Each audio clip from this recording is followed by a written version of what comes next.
आज हम लोग उसी चैप्टर को अर्थशास्त्र का जो हमारा फर्स्ट चैप्टर है पालमपुर गांव की कहानी, उसी की जो कुछ टॉपिक्स हमारे बच गए हैं उसके बारे में हम लोग डिस्कस करेंगे और उसके बारे में हम लोग जानेंगे कि कैसे उस चीज को समझा जाए, वहां पर किस तरह से किया जाता था कोई भी काम। जैसे भूमि के बारे में हम लोग पढ़े कि भूमि को हम लोग बढ़ा नहीं सकते हैं, वहां पर उत्पादन बढ़ाने के लिए हम रोपनी वितरण प्रणाली का उपयोग कर सकते हैं, कृषि की आधुनिक तकनीक का उपयोग कर सकते हैं। पालमपुर गांव में भूमि का वितरण कैसे था लोगों के बीच में, इसके बारे में ही हम जाने। उत्पादन बढ़ाने के उसके उस परिप्रेक्ष्य में हरित क्रांति हमारे देश में आया, तो ये सारी चीज को हम लोग समझे। अब हमारा दूसरा जो टॉपिक आज का जो हमारा टॉपिक है, जो इस चैप्टर बचा हुआ है, उसमें सबसे फर्स्ट हमारे पास है श्रम की व्यवस्था, दूसरा है खेती के लिए आवश्यक पूंजी, अगला है अधिशेष कृषि उत्पाद की बिक्री और अंतिम में है डेयरी फार्म, विनिर्माण उद्योग, व्यापार और परिवहन। इन सभी बिंदुओं पर आज हम लोग को चर्चा करना है। तो सबसे पहला जो आता है कि श्रम की व्यवस्था। आप जरा सोचें, हम उत्पादन के प्रमुख घटक में जब हम लोग पढ़ रहे थे तो हमारे लिए प्राकृतिक संसाधन, श्रम और पूंजी, ये तीन सबसे महत्वपूर्ण आए थे। तो भूमि के बारे में तो हम लोग पढ़ लेंगे। अब हमारे पास क्या बच रहा है कि श्रम की व्यवस्था कैसे होगी। तो आपने ये भी जाना होगा पहले कि पालमपुर गांव में कुछ ऐसे भी परिवार हैं जो पूर्ण रूपेण भूमिहीन है। अब आप जरा सोचें, जो पूर्ण रूपेण भूमिहीन है तो उनकी जो आवश्यकता है या उनकी जो और गैर आवश्यकताएं हैं वो कैसे पूरी होगी, उनका जीवन यापन कैसे चलेगा। तो निश्चित तौर पर वो क्या करेंगे, जिनके पास जमीन ज्यादा है, जो जमींदार है, उनके यहाँ जाकर वो काम करेंगे। तो यहां से श्रम की व्यवस्था होगी। कहां से श्रम की व्यवस्था होगी कि वैसा परिवार जो भूमिहीन है वो क्या करेगा, किसी दूसरे के यहाँ जाकर काम करेगा और वहां पर उस प्रकार से उसको श्रम की व्यवस्था हो जाएगी। हालांकि ऐसा है कि ग्रामीण क्षेत्रों में अभी भी, लेकिन बहुत स्थिति सुधरी है पहले की तुलना में, लेकिन अभी फिर भी कि वहां पर श्रम के रूप में जो काम करते हैं उनको उनकी दैनिक मजदूरी काफी कम है। पहले के जमाने में तो दैनिक मजदूरी के रूप में उन्हें पैसा दिया भी नहीं जाता था, बदले में अनाज दे दिया जाता था। अभी भी शायद कहीं कहीं ऐसा होता है कि आप अगर काम करते हैं तो उसके बदले आपको अनाज दे दिया जाएगा, लेकिन फिर भी बहुत हद तक स्थिति सुधरी है। क्योंकि सरकार के द्वारा न्यूनतम मजदूरी अधिनियम लागू कर दिया गया है। तो न्यूनतम मजदूरी अधिनियम लागू कर देने से क्या हुआ है कि लोगों को, जो श्रमिक हैं, उनको उनका मानदेय या उनका कह सकते हैं दैनिक मजदूरी उनकी जो है वो थोड़ी उचित हो गई है, जिससे वो अपनी आवश्यकता पूरा करने में सक्षम हो पा रहे हैं। तो श्रम की व्यवस्था कहां से होगा,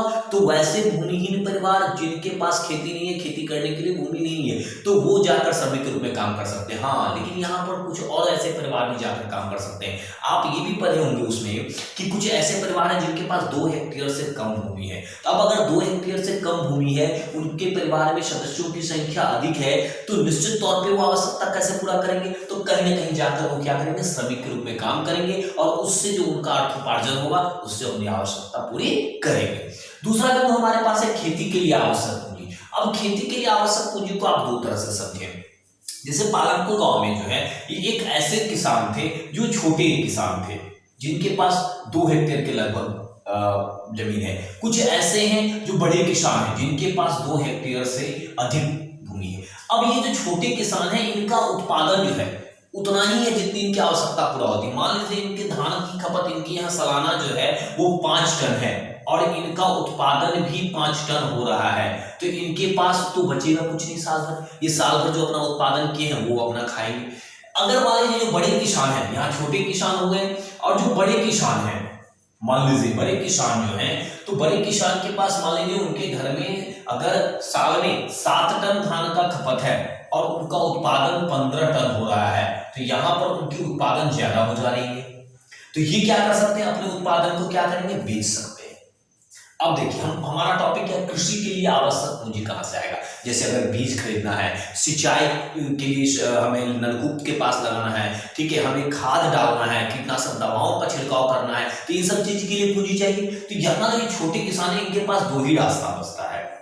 या तो ये बैंक से ऋण लेंगे, क्योंकि इनके पास तो कृषि अधिशेष है ही नहीं, क्योंकि उत्पादन जितना हुआ उतना उनका खपत हो गया, दोनों बराबर है। तो ये या तो क्या करेंगे, बैंक से ऋण लेंगे।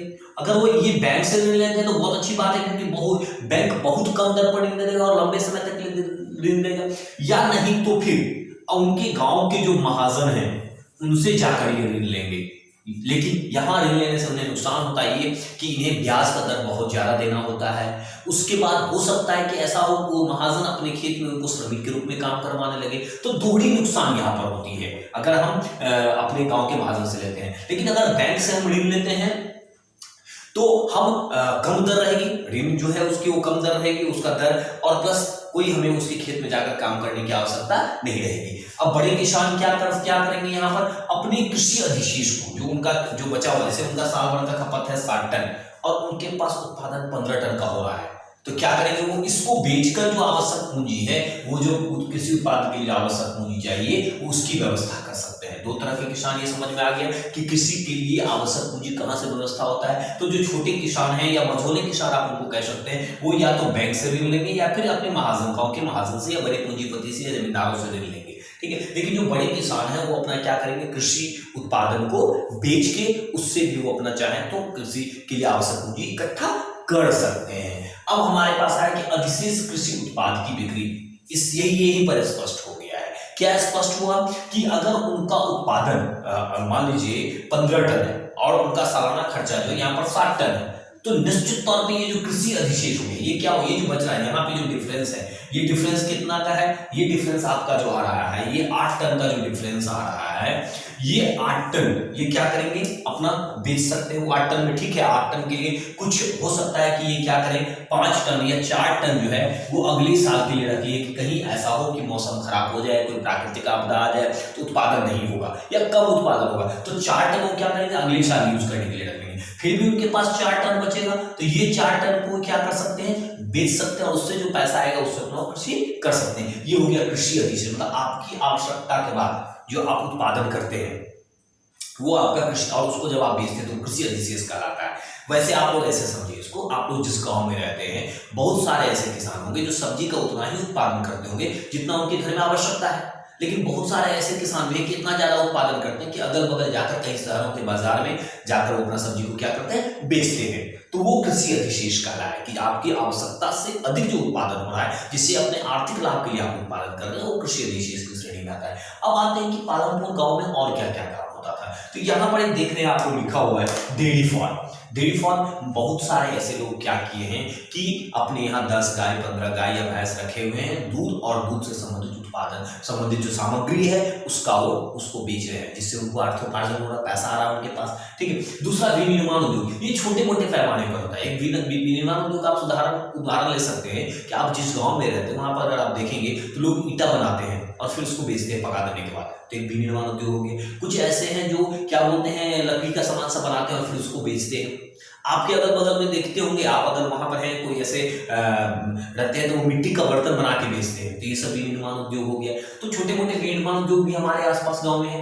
व्यापार और परिवहन, व्यापार को ऐसे समझा जाए कि आप गाँव में, हम लोग अभी चर्चा एक पालनपुर काल्पनिक गाँव उसके बारे में कर रहे हैं, हम शहर से सामान को ले आके छोटा सा दुकान अपना खोले हुए गांव में और वहां पर सामान को हम बेच रहे हैं, तो ये किस श्रेणी में आ गया, व्यापार की श्रेणी में आ गया। यहाँ पर हम व्यापार कर रहे हैं, ठीक है। उसके बाद क्या है, परिवहन। आप देखते होंगे आपके अगर बहुत सारे ऐसे लोग होंगे जो टेम्पू ऑटो रखे होंगे या सामान ढोने वाला गाड़ी रखे होंगे, जिससे वो क्या करते हैं, दिन भर उससे ट्रांसपोर्टिंग करते हैं, इधर उधर ढोते हैं, कहीं किसी किसान का सामान लेंगे, किसी दुकान वाले का सामान लेंगे, तो उससे उनका क्या हो जाता है, अर्थोपार्जन हो गया। तो पालनपुर गाँव में कृषि मुख्य क्रिया वहाँ की कृषि है, लेकिन उसके अलावा क्या क्या हो रहा है, डेयरी फार्म का काम हो रहा है, विनिर्माण उद्योग चल रहा है, व्यापार चल रहा है और परिवहन चल रहा है। तो ये आपके पालनपुर गांव की कहानी के कुछ प्रमुख टॉपिक्स थे।